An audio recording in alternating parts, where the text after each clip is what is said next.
up for Nathan Lund.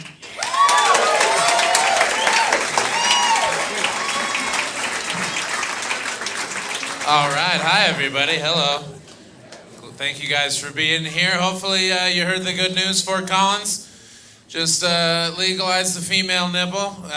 Yeah, finally, yeah. You don't have to keep them in a bunker anymore. I think it's weird that so many places have legalized weed before they legalize the female nipple. That's surprising to me.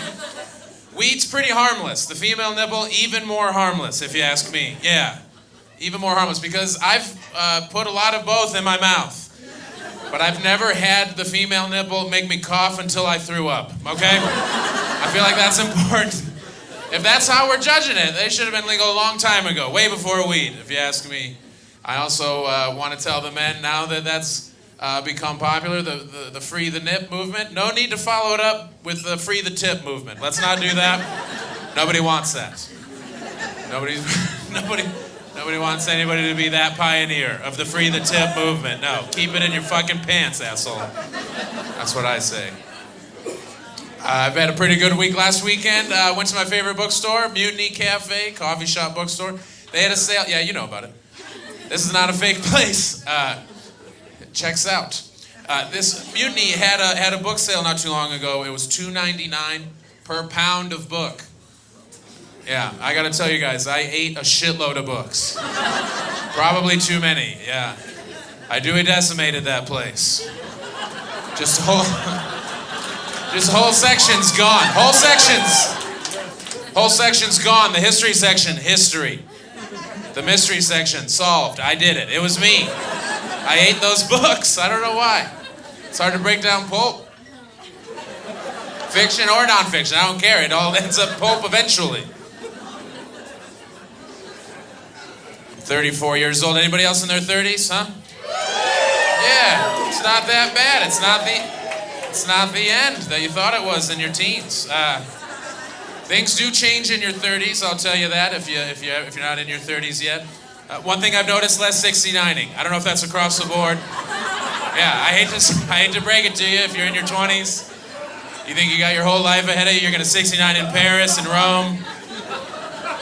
There's less 69ing in your 30s than in your 20s or your teens if you were popular. I don't know. Or your early teens even if your parents weren't home much, right? If you had those cool parents that let you do stuff at night. There's definitely less than then. I think it has something to do with a heightened fear of big old leg cramps. That's a big part of it. Yeah, you start to slow down. You start to cramp up. You got to adjust. You end up 69ing, having a couple big leg cramps, ruin an evening or two, you have to adjust. You were 29 and a half, you thought you still had time. You were wrong, that's fine. So you end up pulling back on the 69ing. The nice thing is there's other number-related sex moves instead in your 30s that you do, instead of the 69. So that's the positive. Like the 66 is pretty good. It's where you and your partner both fall asleep on your side at about 11:30 p.m. Yeah, it's pretty good. Usually while watching Law & Order SVU, I don't know. Or Bones or Criminal Minds, it doesn't matter. As long as you both fall asleep before you turn the TV off, that's important. Sometimes if you're the second six, the little six, you end up farting on your partner's knees in the middle of the night. Yeah, that's a dirty 66. That's fine, you gotta let it go. You gotta get on board. This is you now. Another pretty good one, good sex move in your 30s is the 68, which is where you fall asleep on your side, your partner stays up in bed with their arms crossed, pissed. That's a few times a month in your 30s. You're 68, you're fast asleep, they're still fuming over something that was said weeks ago. That's the 68. And another good one is the 61, which is where your partner falls asleep a little early, and you try to lay next to them very still and masturbate without waking them up. Oh, God damn it. Just try not to rock that waterbed, you know what I mean? Just keep that glass of wine over there steady as hell, and just... Why should you have to go to the bathroom just because you're not tired? Come on. It doesn't make sense. You don't have to hide it.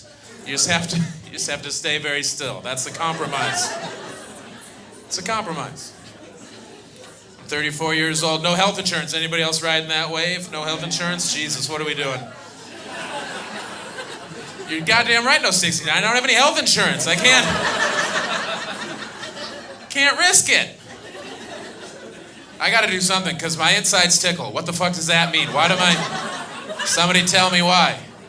It can't be good. I'm even less excited for when the tickling stops. That's no good either. That means something inside me has died. That's not... Hopefully I have 2 of that thing, I guess. I don't know what I'm gonna do. Got an extra spleen somewhere around here, behind the knee. That's where I've got it.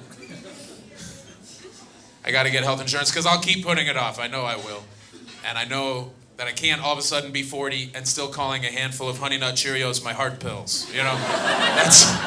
That's not as cute at 40. It's not really cute now, so I gotta knock it off with the Honey Nut Cheerios. I also have to stop calling a handful of Kicks my multivitamin, because it's just more cereal.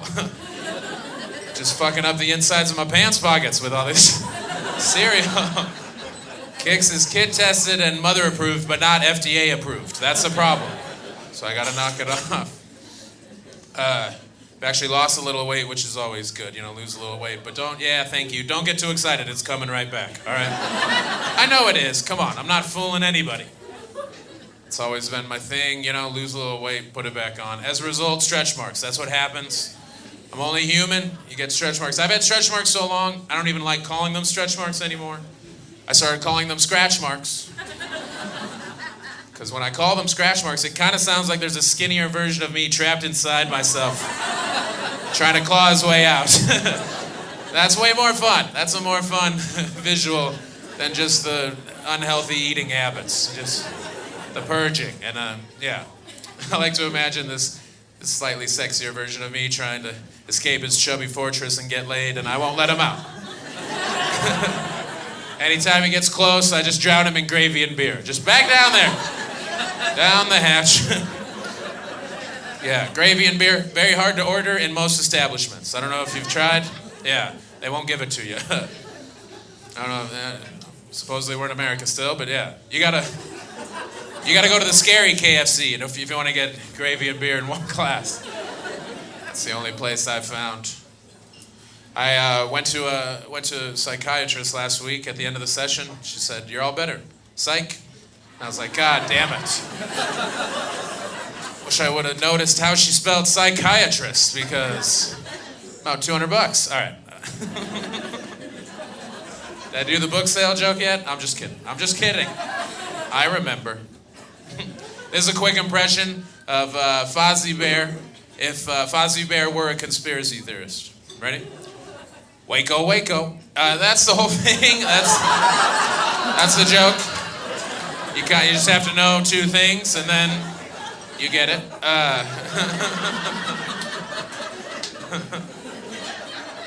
There's a couple too many TV shows about Nazis, if you ask me. I'm getting tired of it. They got Man in the High Castle. Anybody watching that? It's on Amazon Prime. Yeah, you guys have parents with Amazon Prime. Cool. That's how you gotta know somebody. That's how it works. Can't just get it yourself with your own money. Come on, that's insane. You gotta know somebody. It's like how drugs used to be. You have to know somebody to get into Amazon Prime. There's also another show coming out soon about Hitler in high school, Hitler's teenage years. I don't know if I'm gonna watch it. Hitler's Youth. That's how it's called, but that'd be a pretty good name for it. Yeah. They're not calling it that. They're calling it Mein So-Called Kampf. And I don't know if I'm gonna watch it. I don't know. That's another very specific joke. You have to know 2 things. Some of you know Hitler, but not the other thing. But you gotta branch out. I'm hoping you guys will help me out. I've got a new product coming out soon.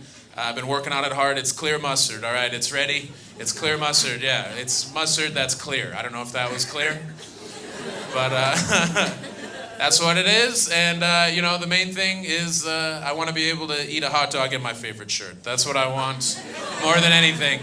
None of you have done it before. It's too risky with regular mustard. Those stains are damn near eternal. But that's why I've been working hard. So if you see clear mustard, give it a shot. I'm calling it ham sanitizer. So if you see ham sanitizer, give it a shot. We sell enough hand sanitizer. I've got the follow-up product ready to go, clear mayonnaise. We're going to call the clear mayonnaise. I can't believe it's not semen. So that's only... All right, that's it for me. You guys enjoy the rest of the show. Thank you so much for being here. I'm Nathan Lund. Give it up for Janae Burris.